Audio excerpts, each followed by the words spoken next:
Kalaviundu, la rivière maudite.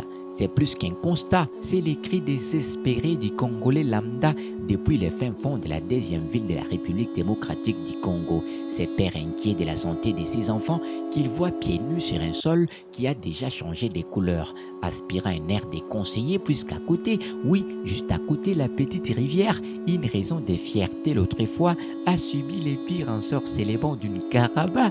Aucun poisson n'ici aventurie. Désormais, la rivière répand la terrible malédiction sur tous ceux qui l'entourent, jusqu'au petit jardin où les mamans accourent chaque lobe pour les légumes destinés à la consommation. L'eau est déjà noire comme du charbon, mais la plupart d'enfants, les malheureux, n'ayant aucune notion des couleurs, y courent et sujettent.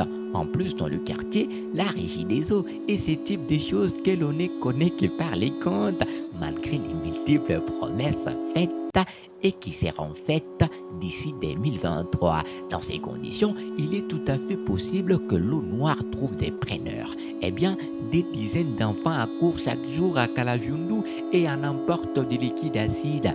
Bien pire, d'autres ménages boivent de l'eau de la rivière maudite.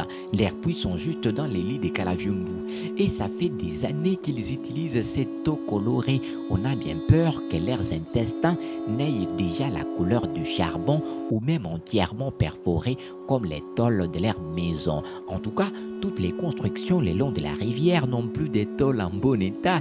Elles sont toutes perforées comme si les fameux satins de Russe y étaient des passages. Et si des pareils dégâts peuvent être visibles sur ces matériaux, quel effet aurait cette eau sous sortilège sur les humains, les êtres humains? Évidemment, cette question ne trouvera pas de réponse aujourd'hui chez les frères politologues des formations. Ce qu'il peut faire, c'est seulement interpeller Karaba, sans visiblement la condamner, parce qu'on connaît bien sa force et ses appuis. Il paraît que la très chère Karaba est l'ami proche du patron de notre patron. Un détail dont les prochains défenseurs des rivières doivent tenir compte dans leur plaidoyer.